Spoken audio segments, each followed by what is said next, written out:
Hello friends, welcome to my YouTube channel science वाले बच्चे। आज की वीडियो में हम इक्विवेलेंट कंडक्टेंस के बारे में डिस्कस करेंगे और इसकी यूनिट्स को हम ड्राइव करेंगे। पिछली वीडियो में हमने मोलर कंडक्टेंस के बारे में डिस्कस किया था, उसके फॉर्मूले को ड्राइव किया था और उसकी यूनिट्स को भी ड्राइव किया था।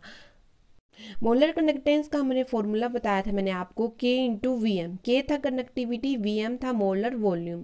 ये था मोलर कंडक्टेंस का formula in term of volume. ये मोलर कंडक्टेंस का जो है एक और फॉर्मूला है इन टर्म ऑफ कंसंट्रेशन, जिसको हम जो है अभी इक्विवेलेंट कंडक्टेंस को स्टार्ट करने से पहले डिस्कस कर लेंगे। तो चलिए शुरू करते हैं। ये है हमारा molar conductance in term of concentration, क्योंकि मोलर कंडक्टेंस के जो दो फॉर्मूले हैं, एक वॉल्यूम की टर्म में और एक कंसंट्रेशन की टर्म में। तो कंसंट्रेशन की टर्म में होता है हमारा मोलर कंडक्टेंस इक्वल टू के अपॉन सी। के कंडक्टिविटी और सी कंसंट्रेशन है, या कंडक्टिविटी को स्पेसिफिक कंडक्टेंस भी बोलते हैं।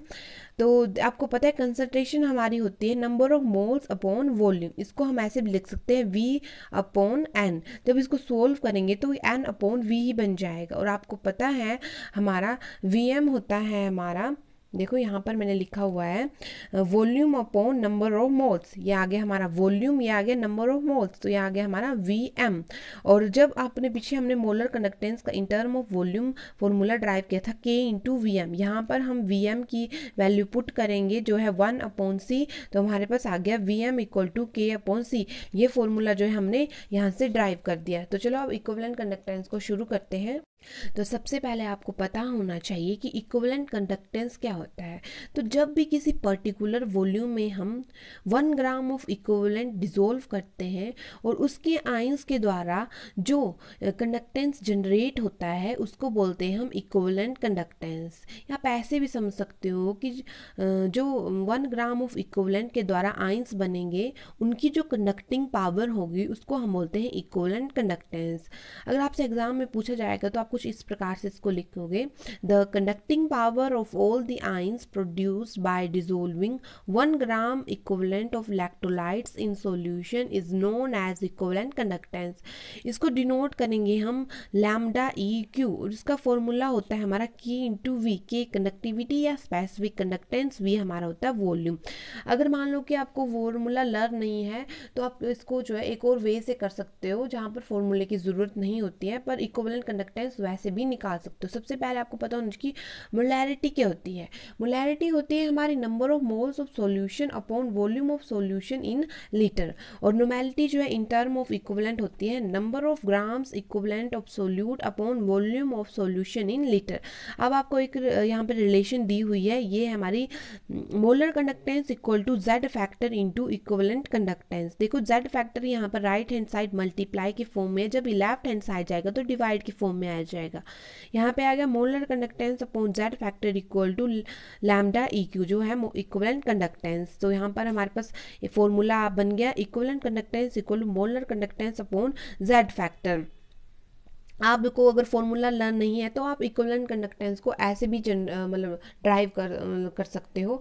तो आपको पता, और इक्विवेलेंट वेट हम निकालते हैं molar weight upon Z factor, और इक्विवेलेंट मास निकालना है वो निकालते हैं molar mass upon Z factor. तो क्योंकि देखो जब भी अगर आप यहाँ पे एक ही बात होगी, molar mass upon Z factor दिया है और यहाँ इक्विवेलेंट वेट हो जो इसके इक्वल आ जाएगा। यहाँ पर हमें दिया हुआ है molar conductance equal to Z factor into equivalent conductance, क्योंकि देखो जब हमारा Z फैक्टर इधर चल जाएगा तो वही ऊपर वाली चीज़ ही बन जाएगी।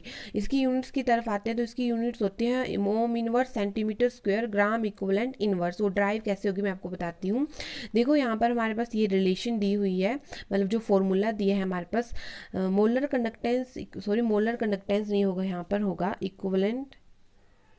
Equivalent conductance equal to K into V. K होता है हमारा कंडक्टिविटी स्पेसिफिक कंडक्टेंस, जो रेसिप्रोकल होता है हमारा रेजिस्टिविटी का, उसको हम डिनोट करते हैं रो से। तो रेसिप्रोकल ऑफ रेजिस्टिविटी का यूनिट है हमारा ओम सेंटीमीटर, ठीक है। तो जब इसको ऊपर ले जाएंगे तो ये इनवर्स में आएगा ओम इनवर्स सेंटीमीटर इनवर्स। देखो यहाँ पर हमारे पास 1 अपॉन रो सेंटीमीटर ओम सेंटीमीटर, यहाँ पे आ गया के कंडक्टिविटी 1 अपॉन ओम सेंटीमीटर। अब आपको पता है कि जब वॉल्यूम बढ़ेगा तो क्या होगा 1000 अपॉन नॉर्मैलिटी। नॉर्मैलिटी हमारी ग्राम इक्विवेलेंट के इक्वल होती है, तो यहाँ आ गया ग्राम इक्विवेलेंट, यहाँ पे आ गया centimetre cube upon gram equivalent, क्योंकि सेंटीमीटर क्यूब ही होगा, हमारी वॉल्यूम हमारी सेंटीमीटर क्यूब में होती है। ठीक है, तो यहाँ पे जो इस सेंटीमीटर से एक यहाँ से ये कट गया, तो यहाँ पर कितना ओम बचा, सिर्फ ओम ऊपर गया, इनवर्स में सेंटीमीटर एक कट गया था, सेंटीमीटर 3 थे ना, 2 ही बचेंगे, फिर centimetre square gram equivalent inverse.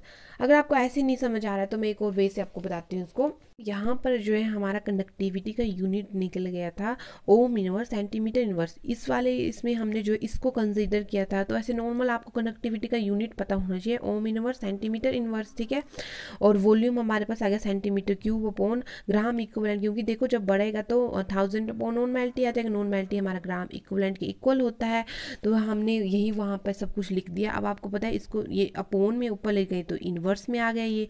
यहाँ पे देखो दोनों के जो है बेस सेम है, अगर बेस सेम हो तो पावर्स जो है ऐड हो जाएगी, तो यहाँ पर हमने इनकी पावर्स को ऐड कर दिया, ये इनकी पावर्स जो है ऐड हो गई, तो प्लस माइनस माइनस होता है तो 2 आ गया, और प्लस की टर्म बड़ी है तो प्लस। हमारे पास जो है इक्विवेलेंट कंडक्टेंस की यूनिट आ गई ohm inverse centimetre square gram equivalent inverse.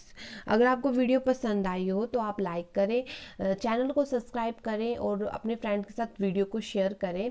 और PDF का लिंक जो है मैंने डिस्क्रिप्शन में दिया हुआ है, आप वहाँ से जाकर डाउनलोड कर सकते हो। Thank you.